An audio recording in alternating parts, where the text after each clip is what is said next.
बाबा साहब आम्बेडकर जी ने जो संविधान हमें दिया है ना, जिस संविधान की रक्षा के लिए हम प्रतिबद्ध है, संविधान में वक्फ कानून का कोई स्थान ही नहीं है। भारतीय जनता पार्टी इसी सत्र के अंदर वक्फ का बिल भी लाएगी और इसको पारित भी कराएगी, इसको कोई नहीं।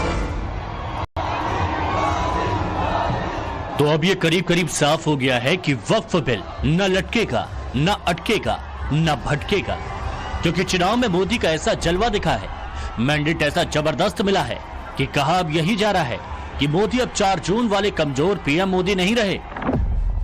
लोकसभा चुनाव के बाद पहले हरियाणा में बीजेपी ने सरकार बनाई और अब महाराष्ट्र में एनडीए गठबंधन ने प्रचंड जीत दर्ज की। जाहिर है लोकसभा चुनाव में कमजोर हुई बीजेपी अब दोनों राज्यों में जीत के साथ पूरे जोश में है। सवाल यही है कि महाराष्ट्र में 90% की स्ट्राइक रेट से जीत हासिल करने वाले नतीजों के बाद क्या वक्फ बोर्ड का वक्त अब खत्म हो जाएगा? क्या वक्फ बिल में संशोधन हो ही जाएगा? प्रधानमंत्री नरेंद्र मोदी ने भी यूपी से महाराष्ट्र तक मिली जीत के बाद अपनी विक्ट्री स्पीच में इस बात का खुलकर इशारा कर दिया है। कांग्रेस ने तुष्टीकरण के लिए कानून बनाए, सुप्रीम कोर्ट के आदेश तक की परवाह नहीं की। इसका एक उदाहरण वक्फ बोर्ड है। दिल्ली के लोग तो चौंक जाएंगे।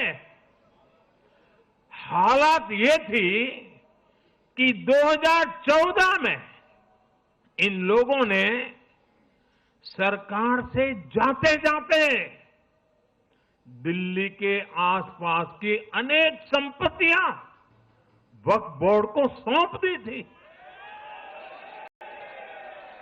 बाबा साहब आम्बेडकर जी ने जो संविधान हमें दिया है ना, जिस संविधान की रक्षा के लिए हम प्रतिबद्ध है, संविधान में वक्फ कानून का कोई स्थान ही नहीं है। वक्फ को लेकर पूरे देश में हंगामा मचा है। एक तरफ वक्फ बोर्ड वर्सेस सनातन बोर्ड की कशमकश चल रही है, तो दूसरी तरफ कर्नाटक में वक्फ बोर्ड की मनमानी के खिलाफ सड़क से लेकर सदन तक बवाल मचा हुआ है। वक्फ एक देशद्रोही कानून है। वक्फ एक लैंड जिहादी है, लैंड टेररिज्म है। ऐसे में माना यही जा रहा है कि इस संसद सत्र में ही अगले कुछ दिनों के भीतर वक्फ बोर्ड की दिशा और दशा पूरी तरह से तय हो जाएगी। 25 नवंबर से प्रारंभ हो रहे संसद के शीतकालीन सत्र में 16 नए बिल लिस्ट किए गए हैं, लेकिन सबसे ज्यादा निगाहें वक्फ बिल पर होंगी, क्योंकि इसको लेकर गठित जेपीसी की बैठकों में काफी हंगामा हो चुका है और जेपीसी के पास 29 नवंबर तक अपनी रिपोर्ट सबमिट करने की समय सीमा है और संसद का शीतकालीन सत्र 25 नवंबर से प्रारंभ होकर 20 दिसंबर तक चलेगा। सरकार चाहेगी कि इसी सत्र में वक्फ संशोधन बिल को पास करा लिया जाए। इसके लिए सरकार ने बिल को सूचीबद्ध भी कर दिया है, लेकिन इसी बिल को लेकर इस वक्त बिहार की राजधानी पटना में बैटल फील्ड सजाया गया है। इस वक्त आप देख रहे हैं जमीयत के उसी जलसे की तस्वीरें जो बापू सभागार में की जा रही है और इस जलसे में वक्फ बोर्ड विधेयक पर निर्णायक लड़ाई का ऐलान किया गया है।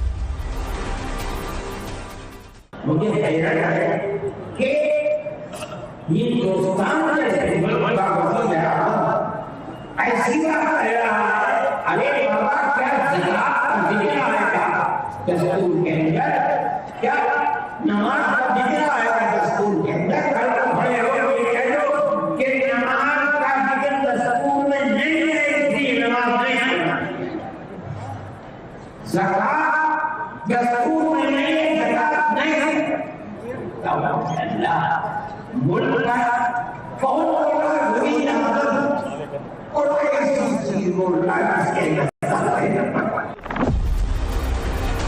असल में जमीयत वक्फ पर आर पार के मूड में है।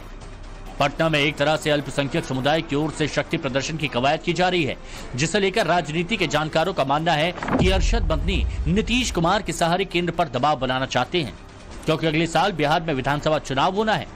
लेकिन देश के गृह मंत्री अमित शाह पहले ही कह चुके हैं कि इसी सत्र में न सिर्फ वक्फ संशोधन बिल को लाया जाएगा, बल्कि उसे पास भी कराया जाएगा। मोदी जी अभी अभी वक्फ कानून में संशोधन लेकर आए हैं, इसका भी ये विरोध कर रहे हैं। रावेर वालों, ये वक्फ कानून बदल देना चाहिए या नहीं बदल देना चाहिए? अरे जोर से बोलो, बदलना चाहिए या नहीं बदलना चाहिए? अभी अभी कर्नाटक में गांव के गांव वक्फ की संपत्ति कर दिए, कई मंदिर, किसानों की भूमि, गांव वालों के घर वक्फ की संपत्ति हो गए। उधर वक्फ संशोधन बिल को लेकर जेपीसी ने गुरुवार को अपनी आखिरी बैठक की।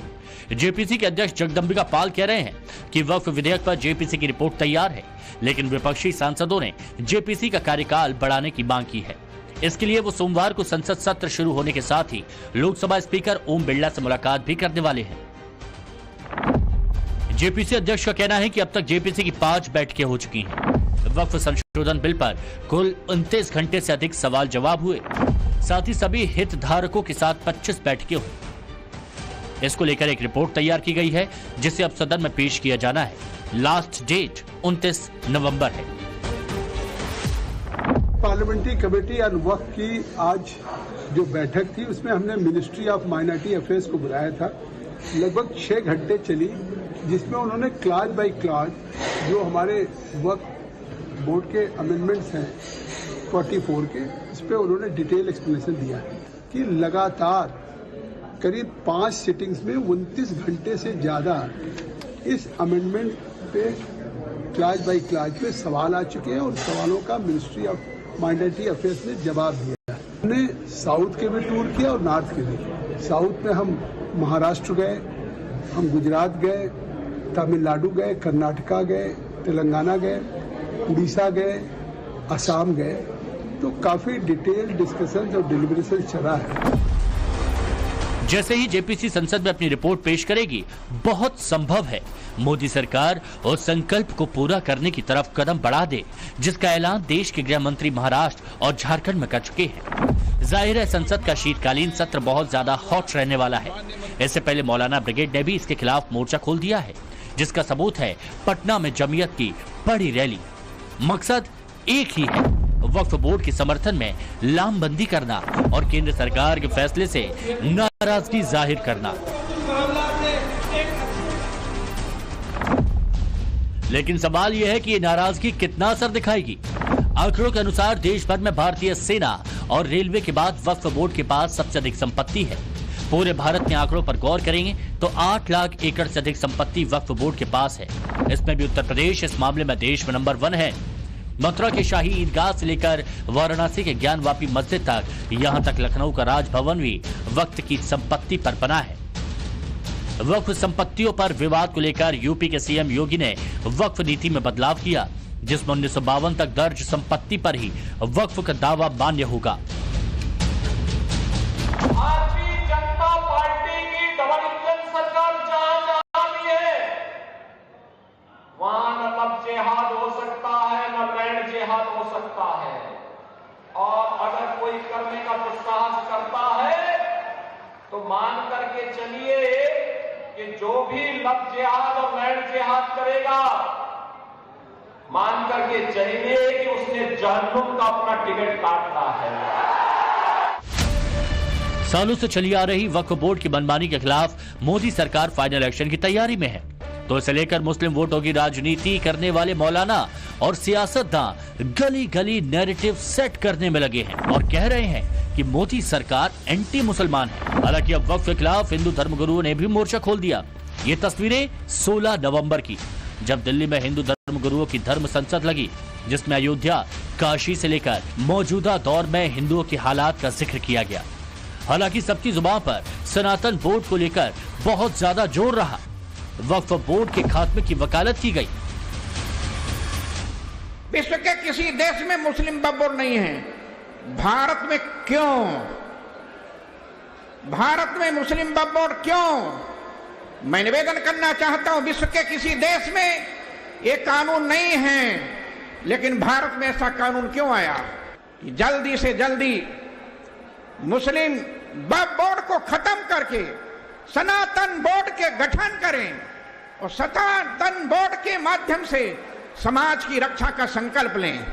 जब तक हम लोग इस संकल्प को पूरा नहीं करते हैं तब तक हम लोगों का यह आंदोलन चलता रहेगा। या तो वक्फ बोर्ड मिटा के रहेंगे अथवा सनातन बोर्ड। अब कह रहे होंगे कई लोग कि आप वक्फ बोर्ड से जलते हो ना, हम वक्फ बोर्ड से नहीं जलते, हम तो संविधान का सम्मान करना चाहते हैं। कुछ लोगों ने 1954 में संविधान का अपमान किया था, जिन्होंने वक्फ बोर्ड बना दिया और सनातन बोर्ड नहीं बनाया। सनातन बोर्ड बनेगा तो संविधान का सम्मान होगा, संविधान का सम्मान। जब तक सनातन बोर्ड का गठन नहीं हो जाएगा तब तक शांत नहीं बैठेंगे। याद रखिए, न पद चाहते हैं न प्रतिष्ठान चाहते हैं, हम तो सुरक्षित बस हिंदुस्तान चाहते हैं। हिंदू धर्मगुरुओं की दलील यह है कि जब वक्फ बोर्ड की आय में किसी तरह की ट्रांसपेरेंसी नहीं, मस्जिद, मदरसों और चर्चों पर किसी तरह की निगरानी नहीं, तो फिर मंदिरों को लेकर ही क्यों बार बार शुचिता की बात आती है। इसीलिए हिंदू धर्मगुरु वक्फ बोर्ड के बरक्स सनातन बोर्ड बनाने की मांग कर रहे हैं।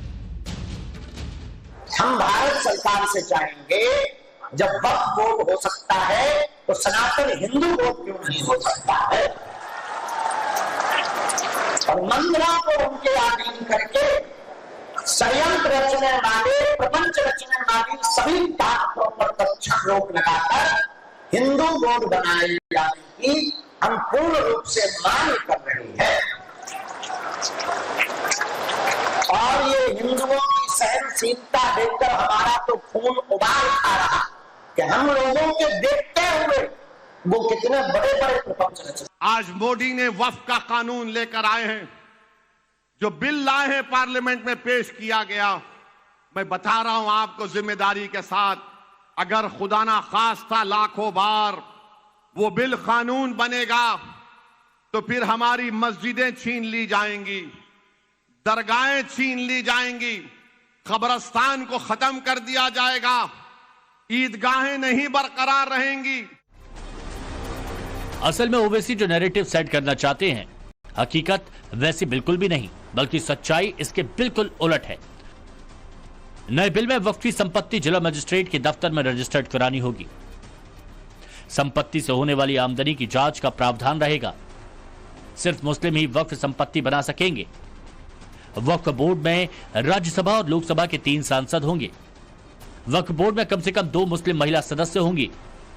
संशोधन के बाद विवाद की स्थिति में कोर्ट में अपील की जा सकेगी। यानी एक तरह से कहें तो वक्फ की बेहिसाब मनमानी पर रोक लग जाएगी। जिस जमीन को चाहा उसे वक्फ की संपत्ति घोषित करना आसान नहीं रहेगा, और यही मुस्लिम नेताओं की चिंता का सबब है। मुस्लिम पर्सनल लॉ बोर्ड ने और तमाम मिली दीनी जमातों और तंजीमों ने एक आवाज होकर वक्फ अमेंडमेंट बिल को नामंजूर करने की बात की है। और अभी आप हमारे जनरल सेक्रेटरी मोहतरम से सुन चुके कि मुसलमानों ने पूरी कुव्वत के साथ जेपीसी के सामने अपनी राय रखी है और इस बिल को नामंजूर करने की बात कही है। वक्फ अमेंडमेंट बिल 2024 का इसके सिलसिले में भी पूरी कुव्वत के साथ एक पैगाम दिया जाएगा कि हम इस सियाह बिल को नामंजूर करते हैं, रिजेक्ट करते हैं और हुकूमत से गुजारिश करते हैं, बल्कि मुतालबा करते हैं कि इस बिल को वापस ले लें, इसलिए कि ये बिल वक्फ जायदादों के लिए सख्त नुकसानदेह है। वक्फ बोर्ड कैसे जमीन कब्जा करता है, पूरे देश में इसकी एक नहीं सैकड़ों मामले सामने आ चुके हैं। कर्नाटक में तो बीजेपी ने वक्फ की मनमानी के खिलाफ नम्मा भूमि नम्मा हक, मतलब हमारी जमीन हमारा हक नाम से राज्यव्यापी विरोध प्रदर्शन का सिलसिला शुरू किया है। बीजेपी का आरोप है कि कर्नाटक में आजादी से पहले वक्फ संपत्तियों की संख्या 10,000 थी, जो अब 9.5 लाख तक बढ़ गई है। मंड्या जिले के श्रीरंगपट्टनम में 400 साल पुराने मंदिर पर वक्फ के दावे को लेकर भी वहां माहौल गरमाया है। कर्नाटक में पूरा जिला में वक्फ का खिलाफ धरने में बैठे हैं।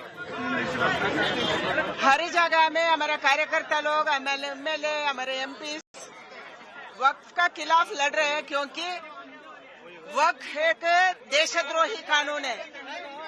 वक्फ एक लैंड जिहादी है, लैंड टेररिज्म है, हमारा जमीन का छीनने का एक षड्यंत्र है। इसके खिलाफ हम लड़ते रहेंगे, आज भी लड़ रहे हैं, आगे भी लड़ेंगे। एंड जरूर पार्लियामेंट का अंदर कानून लाने के लिए सरकार को शक्ति भी देंगे हम। अब जो हालात बन रहे हैं वो वक्फ पर नई तारीख लिखे जाने की तरफ इशारा कर रहे हैं, क्योंकि मोदी जो कहते हैं वो करते हैं। इसीलिए कहा यही जा रहा है कि इंतजार बस चंद दिनों का है। हालांकि वक्फ बोर्ड में किसी तरह का बदलाव ना हो, इसके लिए उलेमा और जमीयत गली गली घूम रही है। मगर वक्फ को लेकर 44 संशोधनों का प्लान रेडी है। संसद में इसके लिए कैसे समर्थन जुटाना है, इसका घोड़ा गणित भी सेट किया जा चुका है। Bureau report, times now Bharat.